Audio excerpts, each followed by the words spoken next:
बिस्मिल्लाहिर्रहमानिर्रहीम। मैं एक पीटीआई का कारकुन हाँ। मैं एक मैसेज देना चाहना अपनी कम्यूनिटी नूं कि नाल उन्हां भगौड़ियां नूं भी जिहड़े जटे बाद एक खबर की वजह तो कॉन्फ्रेंस शुरू कर देंदे ने। साडा जनून ग्रुप का पीटीआई जनून ग्रुप स्पेन का सदर सुल्तान राजा है। असी हुण भी अगे बनाया है जिसने इन्हां नूं 150 की मैंबरशिप काइया चिली विचों कढ के पूरे स्पेन चो लै गया ते 43-4400 मैंबरशिप होई है।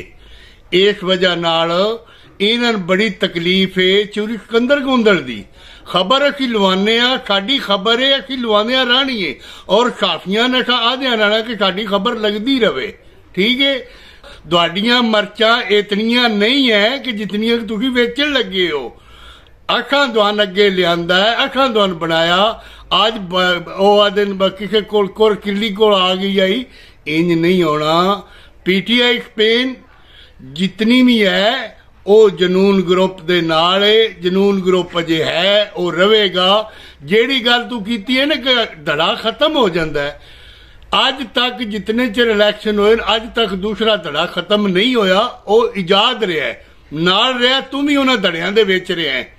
दूजा है कि जितने मसैल कम्यूनिटी दे हैं वो सुल्तान रांझा जिहड़ा है वो उजागर कर रहा है। मगर राजा तो सुल्तान राजा वो ना कोई जिहड़ा स्पीकर है वो तुहाडा है ना किसी होरी दा है।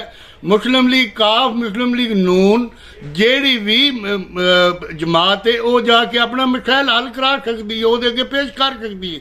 कोई तुहाडी इलैक्टेड बाडी दे जिम्मे कोई नहीं है। तुसीं ते एक अदने जे सिपाही हो।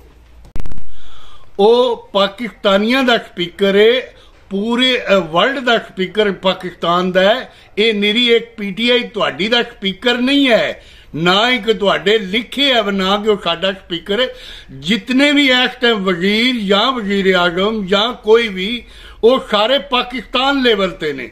एक स्पेन लेवल ते पीटीआई तुहाडी नहीं है। तुहाडे कल दी पीटीआई है, तुसीं आज नमिंदे बन गए हो। एडे नमिंदे भी नहीं है तुसीं।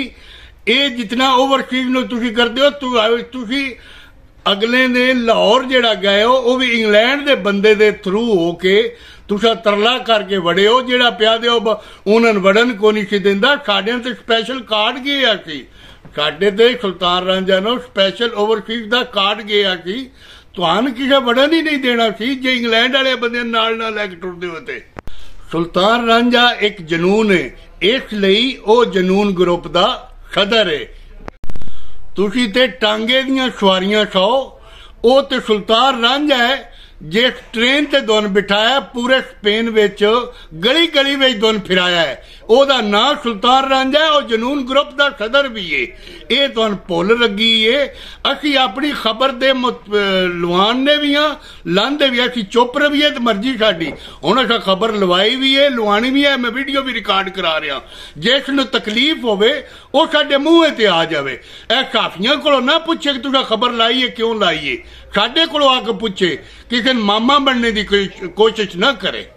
जो भी खबर असी लवाने वो असी अपनी मर्जी नाल लवाने। दूजा है कि जिसनों तकलीफ होवे ना खबर दी, साफियां पुछण दे बजाय सन पूछा करो जिन्हें खबर लवाई है। समझा गई। नाले साडे बजुर्गों का जिस अज तो बाद ना लिया ओदे मैं चिकनी भी चिकां दा। इंसान दे पुत्र बन जाओ, चाहे ना नून है ना पीटीआई ना कुछ भी, तुसीं कख भी नहीं हो।